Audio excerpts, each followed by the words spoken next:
Sziasztok mindenkinek, és üdvözlök újra itt mindenkit a csatornámon. A mai videóban hoztam nektek egy kávéfőzőt, amit együtt ki fogunk bontani, és megnézzük, hogy hogy működik. Ha van kedvetek, akkor tartsatok velem. A Hybrew H20, azaz Hibrev H20-as kávéfőző. Egy olyan kávéfőző, ami frissen darálja le a kávészemeket, kapucsinót is tud készíteni, többféle funkcióban tudod használni, de előbb akkor mutatom, hogy hogy is néz ki. Akkor bontsuk is ki.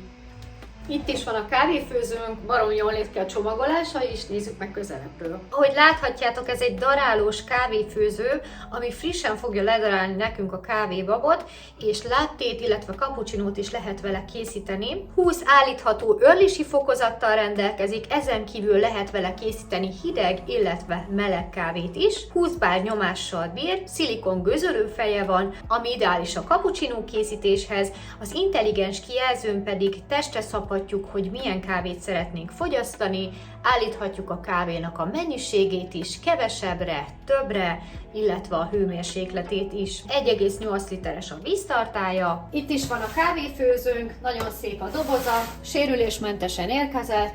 A dobozon láthatjuk is, hogy melyik gomb mire lesz való, illetve, hogy mit tud ez a kicsi kávéfőző. Méretéből adódóan nem egy nagy méretű, úgyhogy kiskonyhákba is fogom nektek ajánlani, hogyha jó kávét főz. A tetején már találhatunk használati útmutatót, mit hogy kell csinálni, egy kézikönyvet, ami többnyelvű, magyar ugyan nincs benne, de aki ezt a videót megnézi, annak én mindent el fogok mondani.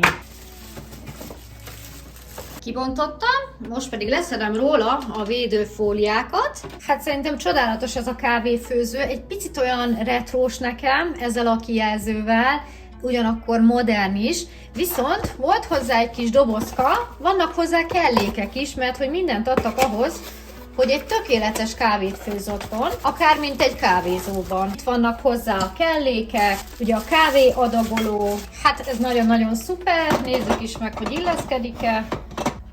Kezdjük azzal, hogy bedugjuk a konnektorba, és most pedig megnyomjuk a bekapcsoló gombot, a kávéfőzőnk elő fog melegíteni 92 fokra. Ezt meg kell várnunk, ha jó meleg kávét szeretnénk inni.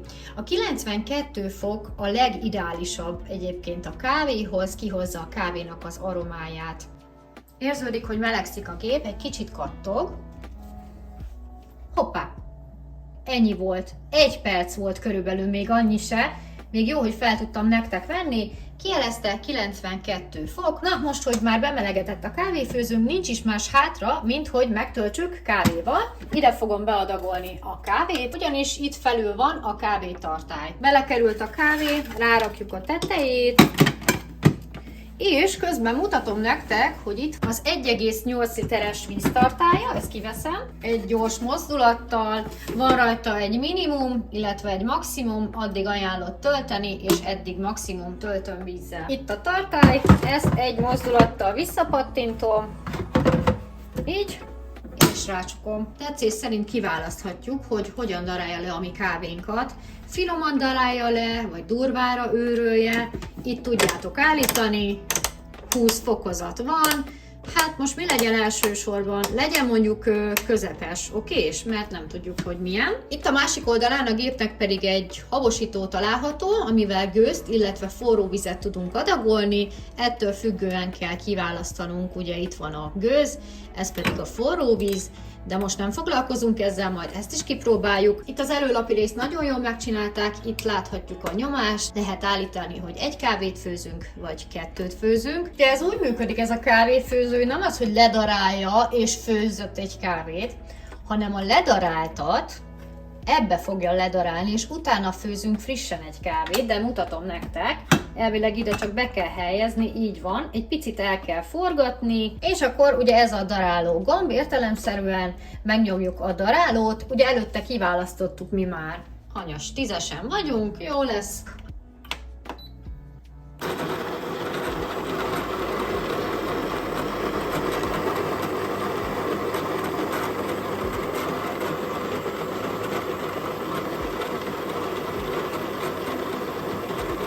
Ezt leállítottam, most ezt én ide lerakom, picit összenyomom, és áthelyezem ide a másik részbe. Itt fogjuk lefőzni a kávét, csak Félkézzel nekem nem megy, úgyhogy várjátok, de ment félkézzel. Jó, ráhúzok. Ide alá helyezzük, megnézem, hogy jól ráhúztam. Most van jól ráhúzva. És akkor ugye itt ki lehet választani, hogy milyen kávét, duplát akarunk, vagy szólót, úgyhogy marad ez. Nézzük.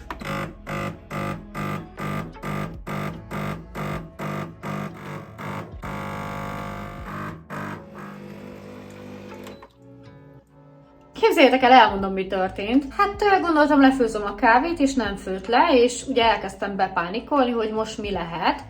És képzeljétek el, olyan problémája volt már így első körbe a gépnek, hogy egyszerűen nem ment át a víz, és hát meg kellett egy kicsit mozgatnom a tartályt, úgyhogy amit láthattatok, hogy kijött egy kis víz, az már kávé nélkül jött, de most már akkor főzünk egy kis kávét. ChatGPT szerint levegő volt a rendszerbe, és ezt úgy lehet megjavítani, így első körben, hogy egy kicsit megmozgatjuk a tartályt, és így sikerült. Most már főzünk egy kávét, mert már egy kicsit megijedtem így az elején. Na, a kezdeti nehézségek ellenére én még hiszem, hogy ma iszunk egy jó kávét, úgyhogy amit ledaráltunk, azt visszarakom, mert ugye ebből még nem főztünk, mindjárt meg lesz.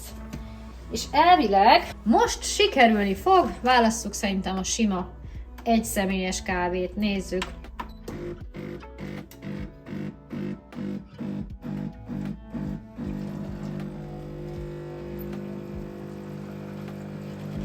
Ó, és jön is! Szuper! Nagy nehezen, de megindult!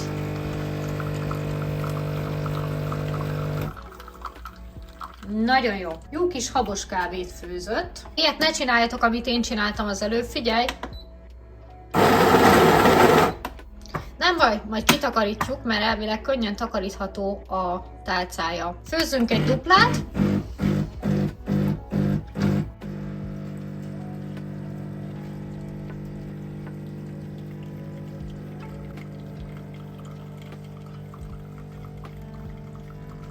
Magától leáll, de egyébként ti is leállíthatjátok.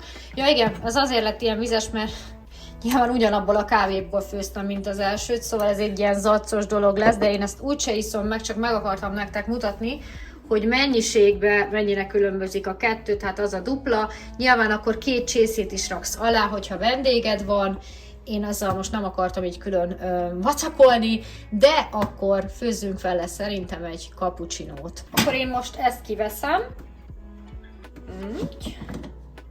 kiborítom, és csinálunk egy újat. Az eljárás ugyanaz, megtöltjük a tartályt, rárakjuk a tetejét, azt nézem, víz van benne, ugye egyébként ezt tudjátok váltogatni, cserélni, attól függ, hogy milyen mennyiséget akartok, én maradok ennél, belehelyezzük, így, okés, azért rákukkantok, megnyomjuk a darálót, de előtte akkor kiválasztjuk. Tehát most a vizesen voltunk, tehát félúton voltunk, most tudjátok mit? Legyen az, hogy nagyon jó, finomra darálja nekünk, megyünk a maximum 20-asra, és akkor indítjuk is a darálást.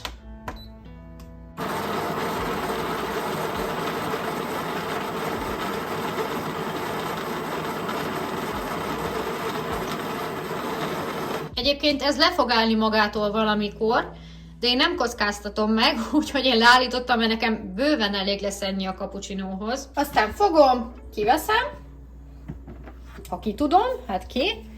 Hát tudom, az olaszok nem lapítják, mi lelapítjuk most. Nem tudom, hogy mennyire látszik, hogy milyen finomra őrölte. Na nekem ez, ami nem megy. Tehát én ebben mindig is olyan béna voltam, hogy... Na, okés. Most elvileg sikerül. Ezt most egyelőre ott hagyjuk. Erre a részre fogunk koncentrálni. Ugye ennek van egy ilyen gőzölgős, forróvizes adagolója. Hát edényt azt nem adtak hozzá, de akkor edény hiány egy cappuccinós poharat. Ebbe öntök egy kis hideg tejet, ízlés szerint, mondjuk így. És akkor itt tudjátok állítani, hogy gőz legyen, vagy víz legyen, átállítjuk a gőzre, de előbb alárakjuk. Tök jó, hogy van ilyen kis szilikonfogója, és akkor veszi a kamera, szuper. Ezzel felhabosítjuk.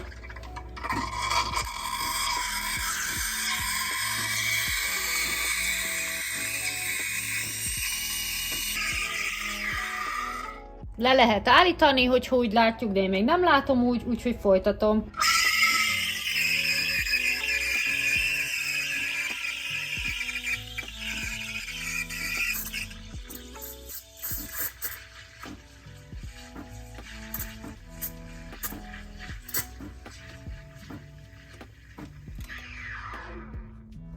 Na, megnézem, hogy milyen. Elég habos. Szerintetek jó lesz? Vagy még csináljuk?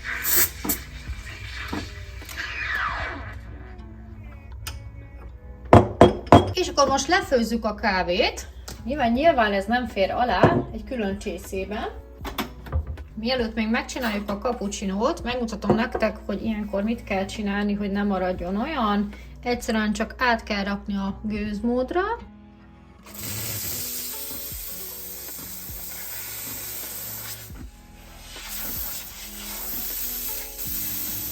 És kifolyatni belőle a gőzt, és letakarítani. És akkor ez azért kell, hogy ne duguljon el, és egyébként a tálcát is tudjátok leszedni.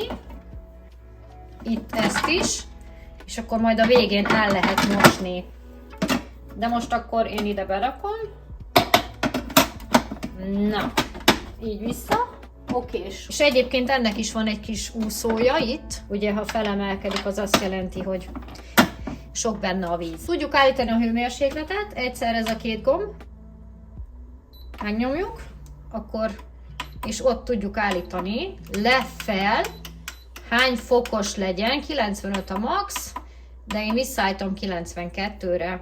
És így be fog állni. Na, akkor főzzünk egy újabb adag kávét a cappuccinónkhoz.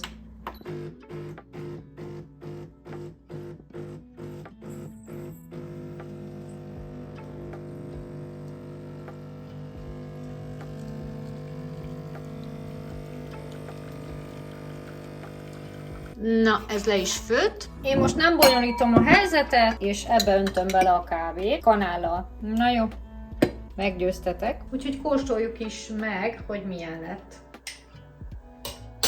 Már nem olyan szép réteges, hogy összekavartam. Jó kis tejhab lett. Elég jól működik. Mit gondolok erről a gépről így alapjáraton? Szerintem nagyon cuki.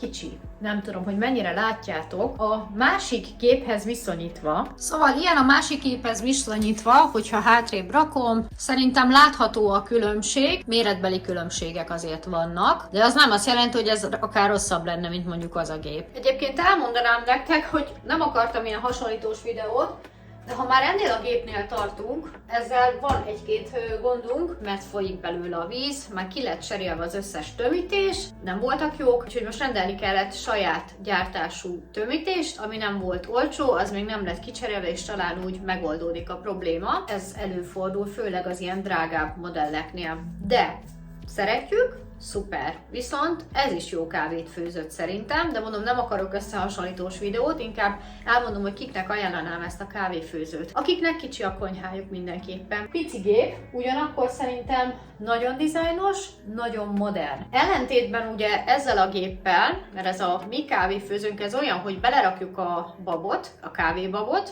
ledarálja és már le is főzi. Ugye, amit bemutattam nektek gépet, itt nincs ilyen, hanem itt ugye előbb ledarálja, és akkor külön meg kell főznöd, tehát úgymond egy kétlépéses dolog.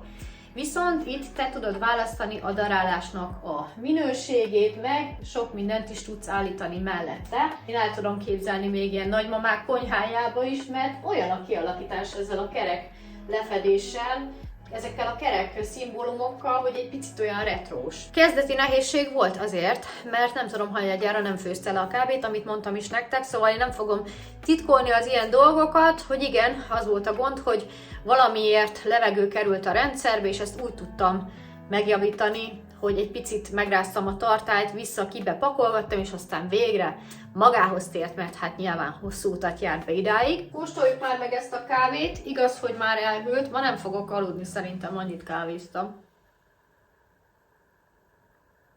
Persze hideg amúgy, jó erősen sikeredett ez is.